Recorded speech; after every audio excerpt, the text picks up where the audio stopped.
Good morning. Hello, everybody. Welcome to another episode of Car Addiction. Today, we're going to talk about the top 5 things I hate about my 2023 Tundra. If this is your first time in my channel, I'm a huge Nissan enthusiast. I got 300ZX twin turbo, 32 Skyline, and it's 15 Sylvia, Nissan hardbody. But my daily driver has been a Toyota. If that says anything about Nissan, I apologize. But you can't beat 90s Nissan. Anyway, if you're 21 and younger, stop, talk to a female, just walk in the park. Don't be a car enthusiast because it is absolutely detrimental to your financial health. Now the warning is out of the way. Let's talk about this 2023 Toyota Tundra and what I don't like about it.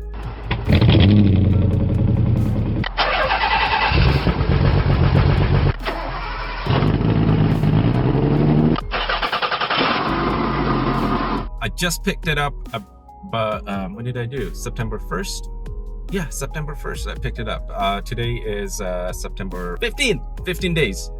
And I am highly qualified to talk about what I don't like about it. In 15 days, I drove 3,325 kilometers.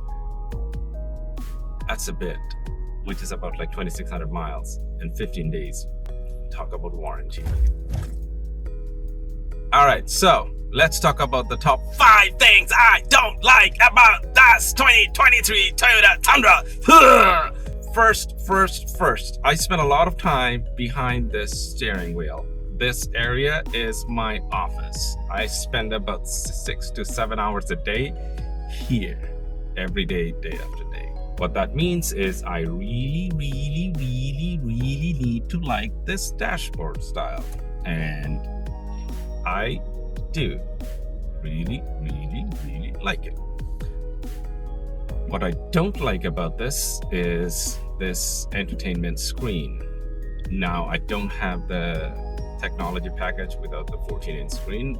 I have the 8-inch screen, but it would be the same problem regardless of which screen you are in.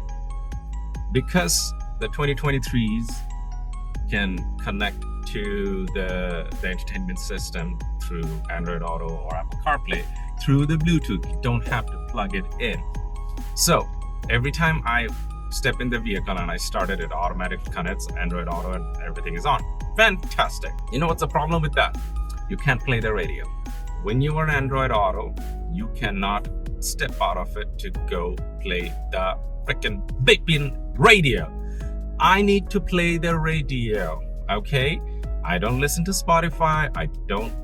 Yes, it comes with 3 months of Sirius XM. Sure, great. I don't listen to it. I listen to local news, okay? I can't listen to radio while I'm in Android Auto. Specifically means every time I start the vehicle, it connects to hands-free and kicks me out of the radio. Why? Don't know. I'm trying to figure it out. If I'm wrong, if I don't know what I'm doing, leave it in the comment section. Please guide me a step by step. That way I can fix it. As of right now, I'm struggling and it's pissing me off because I do need it. And what I've been doing is I'm downloading an app that Android Auto identifies, and I'm playing the radio through my app, which means is I am using data from my phone, which I shouldn't be. Talk about first world problems. Sticking to the same thing, same head unit, Sirius XM. That's my problem number 2. So in this radio unit, for some reason, I cannot save the radio presets when I'm not connected to Bluetooth. I can save the favorites in Sirius XM, but not on radio, FM or AM. So all the steering controls on the right hand side, this arrow button to switch between the channels. If you are in radio and you click that arrow button, guess what it does? It goes to Sirius XM. So essentially, when my 3-month trial runs out, this button is gonna be, there's 2 buttons go back and forth, are gonna be useless to me because don't listen to Sirius XM. I will never listen to Sirius XM. Yeah, I will have 2 useless buttons in my steering wheel in about 2.5 months time. All right, I love this truck. I do. Yes, I'm being petty. There's a reason why I'm being petty, because the amount of time I spent here. All right, now let's talk about the elephant in the room, the trunk. The bed liner in the trunk is great. It's a better option than having nothing on it. So that the bed liner offers quite a bit of protection.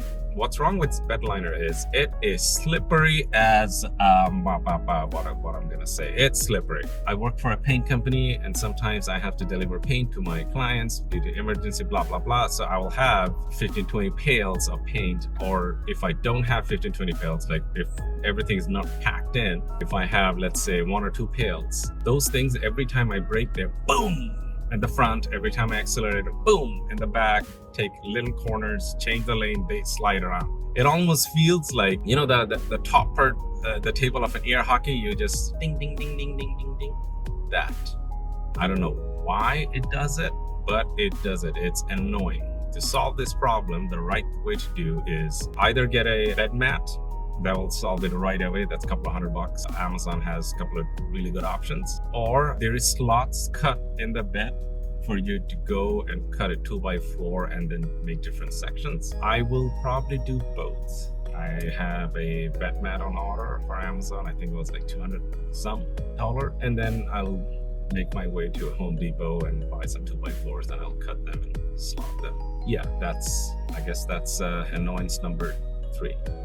Number 4, because I actually use the bed for its intended purpose, I can get in and out of this bed multiple times a day. I would really appreciate there was a step to go in, or a cutout in the bumper, or forget it. At work, we have this GMC Savannah. Corners of the bumper, it just have a rubber piece, so you can just step literally on the bumper and make your way up. This doesn't have it, so you really have to extend your butt joints and try to jump in or climb up the back of the truck with the tailgate down. It's high. I mean, I'm flexible. I can do it. I'm 5'10" and fat. I figured out a way to do it. If I was like 6 and some, I'll probably have an easier way, but it's high, it's tough, and sometimes it's a stretch to get your leg up that way. So I have received an aftermarket step from Amazon. It was pretty much exactly the same build as what you can buy from Toyota. Toyota was charging like $439, and it was in Amazon for $175. So bought it from Amazon. And video coming in how to install it. It's not a straightforward install. That was number 4. Okay, number 5. Number 5 is going to be a toss of 2 items. And I don't want to say 6 items, because realistically, they bother me to a certain degree, but they really don't bother me as much. And this is the time when I am being nitpicking, because this bloody truck is that good, because you have to nitpick to actually find issues. You know, it doesn't have a tow hook in the front. Yeah, it does. There's a way you can install an aftermarket hook, but the problem with that is the location of the hook is below the front bumper. Even if you have the hook installed and then you have a strap over there, and then you tow it, the strap will push the bumper, and either it will misalign or crack the bumper. So I don't intend to get stuck, but knowing me, I am known to be in certain situations where it's not favorable to me at times. So yeah, that's annoying. Really, to fix it, you really should be getting an aftermarket bumper, but yeah, that's not cheap. Options they really start from about $2,000. So luckily for this vehicle, being this new, the aftermarket is huge. So yeah, there are lots of options, but you have to do that. Now, I don't intend to install an aftermarket bumper at all. I'll figure out a way to get not stuck. And the other nitpicky part is when I drive over certain kinds of bumps, and I'm not saying big bumps, little bumps like crack on the road, a small pothole, something like that. The rear axle, the suspension on the rear axle, it has this tendency to dribble, and it makes a weird dribbling noise. Now, again, I'm being very nitpicky because it doesn't happen all the time. It happens randomly when I am going through a very certain kind of, that's a bright red R35. Mwah. And a Viper. Yeah, buddy. It's a great day for a cruise. So going back to that, only when I drive over very certain kind of bumps, it dribbles and it makes a weird noise. And yes, it does bother me at times. So that's why I wanted to say that number 5 is a mix of 2, because I am being a nitpicker. Other than that, you know what? I absolutely love this truck. It's one of those things, there's a saying like, if you park your vehicle and when you're leaving, if you don't turn around, it's probably not the right vehicle. Yeah, I didn't believe it all the time because, I got that B32 or 32 S15, the hard body.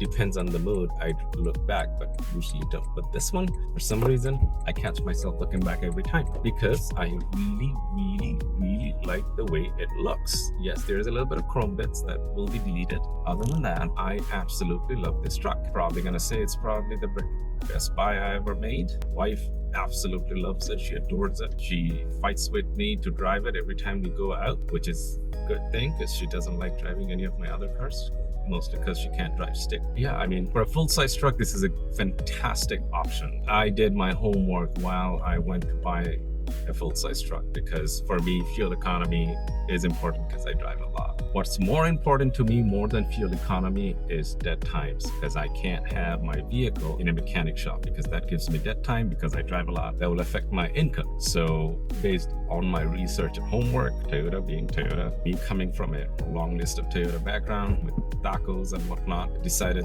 this is it.